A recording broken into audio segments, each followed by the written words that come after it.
بسم اللہ الرحمن الرحیم.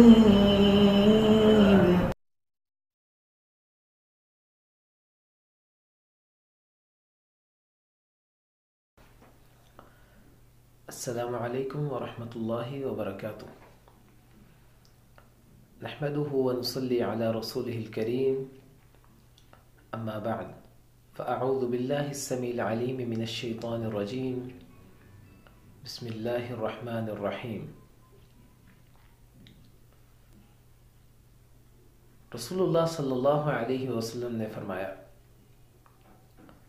نعمتان مغبون فیہما کثیر من الناس الصحة والفراغ. فرمایا دو نعمتیں وہ انتہائی اہم ہیں، لیکن لوگ ان کے بارے میں بہت زیادہ غفلت برتتے ہیں. اور ان دو نعمتوں میں سے پہلی نعمت ہے ان کی صحت، تندرستی، اور دوسری نعمت ہے ان کا فارغ وقت. یہ دو نعمتیں انتہائی اہم ہیں، اور ان دونوں نعمتوں کی اہمیت کو نہ ہم سمجھتے ہیں اور نہ ان دونوں نعمتوں سے ہم فائدہ اٹھاتے ہیں.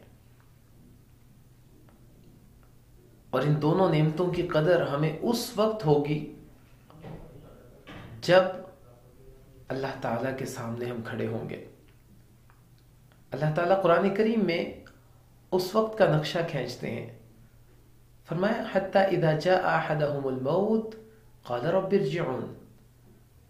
جب ان کے پاس موت آتی ہے، ان کو یقین ہو جاتا ہے کہ بس اب جدائی ہے، اب ہم نے اس دنیا سے الگ ہونا ہے، اللہ کے سامنے کھڑا ہونا ہے، تو کہتے ہیں رب ارجعون، اے اللہ ہمیں واپس لوٹا دے. کیوں بھائی واپس کیوں لوٹنا ہے؟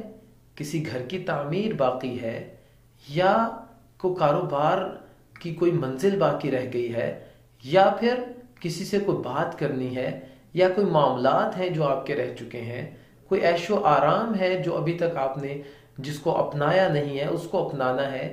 کیا مسئلہ ہے؟ کیوں واپس جانا چاہتے ہو؟ کچھ بھی نہیں ہے.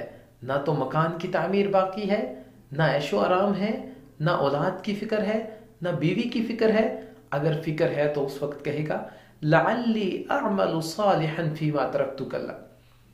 وہ عمل میں نے کرنے ہیں جن کو میں چھوڑ آیا ہوں، میں نیک عمل کروں گا جا کر، اللہ ایک بار بھیج دو. کہا جائے گا کلا، اب نہیں، ہرگز نہیں، اب تم واپس نہیں جا سکتے. تو یہ وقت جو ہے یہ انتہائی قیمتی ہے. یہ زندگی اللہ تعالیٰ نے ایک بار دی ہے، اور اس کو ایک بار جو زندگی آپ کو ملی ہے اس کو اللہ تعالیٰ کے احکام، اللہ تعالیٰ کی فرما برداری کے مطابق گزاریں. میں بڑا حیران ہوا، ایک بار ایک جگہ پہ اتفاق ہوا کچھ گفتگو کرنے کا، تو وہاں پر ایک لڑکی کے بارے میں مجھے بتایا گیا کہ وہ یہاں پر موجود ہے اور وہ پتہ نہیں کیا کیا کچھ کرتی ہے، بینک میں بھی جاب کرتی ہے، اور وہ اس کی عجیب قسم کی نیچر ہے، اور وہ پردے کا بھی خیال نہیں کرتی. تو میں نے کہا کہ بھئی اگر ہے تو اس سے پوچھو کہ وہ کیا کیا کرنا چاہتی ہے، کیوں ایسا کر رہی ہے. تو بڑی عجیب سی بات تھی. اس نے کہا کہ مجھے ایک بار زندگی ملی ہے اور میں اس زندگی میں سب کچھ کرنا چاہتی ہوں. بھائی سوچ تو آپ کی اچھی ہے، لیکن سب کچھ کریں وہ جو مثبت ہو، جو رسول اللہ صلی اللہ علیہ وسلم نے ہمیں طریقہ بتایا ہے. اللہ تعالیٰ کے احکامات کے مطابق آپ سب کچھ وہ کریں جن کا حکم دیا گیا. لیکن کیا ہمیں زندگی اس لیے دی گئی کہ ہم تمام وہ کام کریں جن سے شیطان خوش ہوتا ہے؟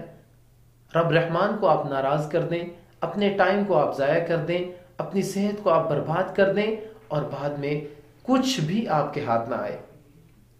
اور کل قیامت کے دن رسول اللہ صلی اللہ علیہ وسلم نے فرمایا کہ لا تزول قدم عبد یومن، اس دن کوئی بھی شخص قیامت کے دن اپنے قدم کو نہیں ہلا سکے گا، اپنے قدم کو نہیں ہلا سکے گا حتی یسأل عن 4 خصال، یہاں تک کہ اس سے 4 چیزوں کے بارے میں سوال نہ ہو جائے، وہ ان 4 چیزوں کا جواب دے گا، اس کے بعد اپنے قدم کو ہلا سکے گا، اس سے پہلے وہ وہاں سے جہاں وہ کھڑا ہے وہاں سے ہل بھی نہیں سکے گا۔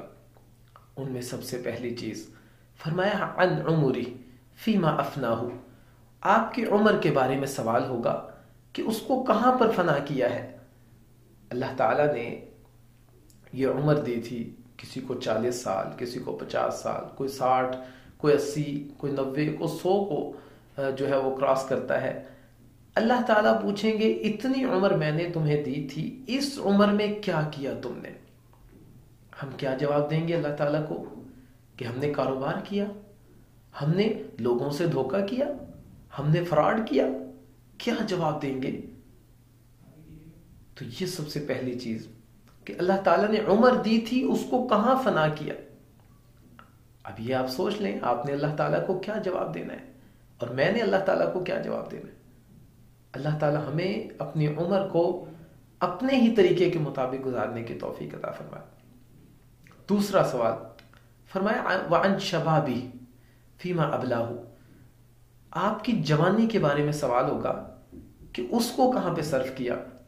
حالانکہ اگر صرف عمر والے سوال پر اکتفا کیا جائے تو اس میں جوانی بھی آ جاتی ہے، لیکن جوانی کو رسول اللہ صلی اللہ علیہ وسلم نے اتنی اہمیت دی کہ فرمایا کہ جوانی کے بارے میں اللہ تعالیٰ تم سے الگ سے سوال کریں گے، اس کو کہاں پہ صرف کیا تم نے، وہ اللہ تعالیٰ کے احکامات کے مطابق گزاری ہے یا نہیں گزاری۔ اور اس میں بھی صحت کا بہت بڑا کردار ہے۔ انسان اگر بچپن میں ہے تو اس کی وہ صحت نہیں ہوتی جو ہونی چاہیے، جوانی میں وہ کڑیل جوان ہوتا ہے، اس کی صحت عروج پر ہوتی ہے، وہ کچھ بھی کر سکتا ہے، بڑھاپے میں پھر دوبارہ کمزور ہو جاتا ہے، بچپن میں بھی کمزور، بڑھاپے میں بھی کمزور، اور صحت جو ہے وہ جوانی میں ہوتی ہے، فارغ وقت وہ بھی جوانی میں ہوتا ہے۔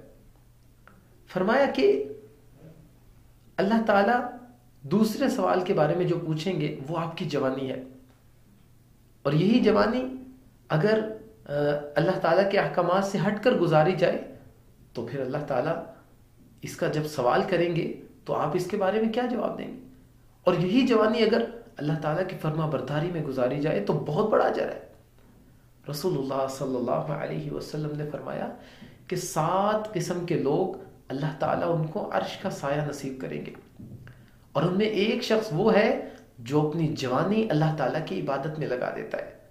اگر اللہ تعالیٰ انسان کو جوانی عبادت میں لگانے کے عوض اتنا بڑا اجر دے رہے ہیں کہ اس کو اپنے عرش کا سایہ نصیب کر رہے ہیں، تو پھر اگر وہ اپنی جوانی اللہ تعالیٰ کی راہ میں نہ خرچ کرے تو پھر کتنی بڑی اس کے لیے مصیبت ہوگی اور کتنی بڑی آزمائش ہوگی اللہ تعالیٰ کی طرف سے۔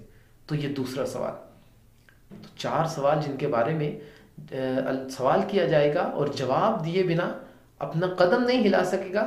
ان میں سب سے پہلا سوال اپنی عمر کے بارے میں بتاؤ، کہاں پر فنا کر کے آئے ہو، کہاں پر لگائی اپنی عمر، اور دوسرا سوال اپنی جوانی کے بارے میں بتاؤ کہ اپنی جوانی کہاں پر صرف کی۔ تیسرا سوال رسول اللہ صلی اللہ علیہ وسلم نے فرمایا وعن مالی، آپ کے مال کے بارے میں سوال ہوگا، من این اکتسب، کہاں سے کمایا تم نے اور کہاں پر اس کو خرچ کیا۔ اب یہ بھی ایک بہت اہم سوال ہے۔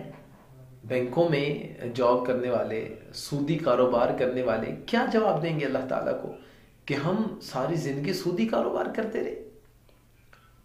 اور اسی طرح مختلف قسم کے لوگوں سے فراڈ کرنے والے، دھوکے کرنے والے کیا جواب دیں گے اللہ تعالیٰ کو کہ ہم دھوکے فراڈ کرتے رہے ساری زندگی۔ چلیں اگر ایک شخص وہ حلال کمائی، حلال روزی وہ حاصل کرتا ہے، لیکن اس حلال روزی سے وہ اپنے گھر کے لیے ان چیزوں کو خرید کر لاتا ہے جو بچوں کے لیے نقصان دہ ہے، مثلا ٹی وی، نیٹ، جو چھوٹے بچوں کے لیے انتہائی نقصان دہ ہے۔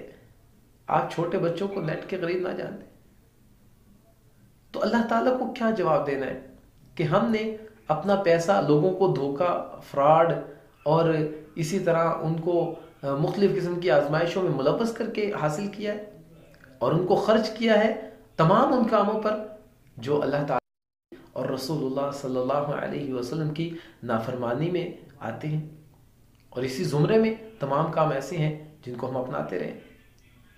تو یہ تیسرا کام یہ بھی بہت زیادہ اہم ہے کہ مال کہاں سے کمایا اور کہاں پہ خرچ کیا۔ چوتھا سوال فرمایا وعن علمی، آپ کے علم کے بارے میں سوال ہوگا، ماذا عمل فی، آپ نے اس علم کو حاصل تو کیا لیکن اس کے مطابق عمل کیا کیا۔ آپ کو پتہ لگ جاتا ہے کہ رسول اللہ صلی اللہ علیہ وسلم نے منع کیا ہے داڑھی کو کٹوانے سے۔ اگر آپ داڑھی کٹوا دیتے ہیں تو یہ سوال ہوگا آپ کو کہ آپ اس کے بارے میں جان چکے تھے، اس کے بعد آپ نے اس پر عمل کیوں نہیں کیا۔ آپ کو پتہ لگ جاتا ہے کہ رسول اللہ صلی اللہ علیہ وسلم نے منع کیا ہے اپنے کپڑے کو، اپنے تہبند کو ٹخنوں سے نیچے کرنے سے، پھر بھی آپ کرتے ہیں۔ آپ سے سوال ہوگا بھئی آپ کو علم تھا، آپ نے عمل کیوں نہیں کیا؟ تو اس علم کے بارے میں بھی آپ سے سوال ہوگا جس کے مطابق آپ عمل نہیں کرتے۔ تو ان چار چیزوں کے بارے میں اللہ تعالیٰ کو جواب دینا ہے، اس کے بعد آپ قدم ہلا سکتے ہیں، اس کے بعد میں قدم ہلا سکتا ہوں۔ یہ سب نے اللہ تعالیٰ کے سامنے کھڑے ہو کر ان چار چیزوں کا جواب دینا ہے۔ ہاں، وہ لوگ جن پر اللہ تعالیٰ اپنا خصوصی رحم کریں، اللہ تعالیٰ ہمیں ان لوگوں میں شامل کر دیں کہ جن کو اللہ تعالیٰ حساب کے بغیر ہی جنت میں داخلہ نصیب فرمائیں گے۔ اور یہ معاملہ اس وقت ہوگا جب ہم ایمان اور عمل صالح کو اپنائیں گے۔ ایمان کے بعد عمل صالح کو اپنائیں تو اللہ تعالیٰ انشاءاللہ ہمیں بغیر حساب کے جنت میں داخل کریں گے۔ اماں جی عائشہ رضی اللہ تعالی عنہ نے پوچھا، اللہ کے نبی یہ حساب یسیرہ، آسان حساب کیا ہوتا ہے؟ نبی مکرم صلی اللہ علیہ وسلم نے فرمایا کہ آسان حساب یہ ہے کہ اللہ تعالیٰ صرف بندے سے یہ پوچھیں گے تم نے یہ عمل کیا، تم نے یہ کیا، تم نے یہ کیا، اور تمام گناہوں کے بارے میں پوچھنے کے بعد اللہ تعالیٰ کہیں گے کہ میں نے اپنی رحمت سے تمہارے سارے گناہوں کو معاف کر دیا اور میں تمہیں جنت میں داخل کرتا ہوں۔ اس کو آسان حساب کہتے ہیں۔ اور رسول اللہ صلی اللہ علیہ وسلم نے فرمایا کہ عائشہ، اگر اللہ تعالیٰ نے کسی بندے سے یہ پوچھ لیا کہ تم نے یہ کام کیوں کیا، جہاں پہ کیوں کا لفظ آ گیا، تو سمجھو کہ وہ بندہ پھنس چکا ہے۔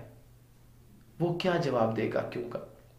تو چار سوال جن کے بارے میں آج ہم نے بات کی ہے کہ قیامت کے دن ان چاروں کے بارے میں آپ کو جواب دینا پڑے گا، اور ان کا جواب دیے بنا قدم نہیں ہلا سکتے ہم لوگ۔ ان میں سب سے پہلا عن عمری فیما افناہ، اپنی عمر کے بارے میں جواب دو، کہاں پر خرچ کر کے آئے ہو۔ اور اس کے بعد عن شبابی فیما ابلاہ، اپنی جوانی کے بارے میں جواب دو، کہاں پہ صرف کی ہے۔ اور اس کے بعد تیسرے نمبر پر عن مالی، اپنے مال کے بارے میں جواب دو، کہاں سے کمایا اور کہاں پر خرچ کیا۔ اور چوتھے نمبر پر فرمایا وعن علمی، اپنے علم کے بارے میں جواب دو کہ وہ علم کہاں سے حاصل کیا تم نے اور اس کے مطابق عمل کیا کیا ہے۔ علم یہ بھی اللہ تعالیٰ کی ایک بہت بڑی نعمت ہے، اور اللہ تعالیٰ سے اس نعمت کو حاصل کرنے کی بھی دعا کریں، اور پھر اس نعمت کو حاصل کرنے کے بعد اس پر عمل کرنے کی بھی اللہ تعالیٰ سے بہت زیادہ دعا کریں، اور کوشش کریں کہ اللہ تعالیٰ آپ کو اسی پر گامزن رکھے، اور جب آپ کی موت آئے تو آپ علم کے راستے پر چل رہے ہوں، عمل کے راستے پر چل رہے ہوں۔ اللہ تعالیٰ سے دعا ہے اللہ تعالیٰ ہمیں ان چاروں سوالوں کے جواب کی تیاری کرنے کی توفیق عطا فرمائے۔ اقول قولی ھذا استغفر اللہ لی ولکم ولسائر المسلمین۔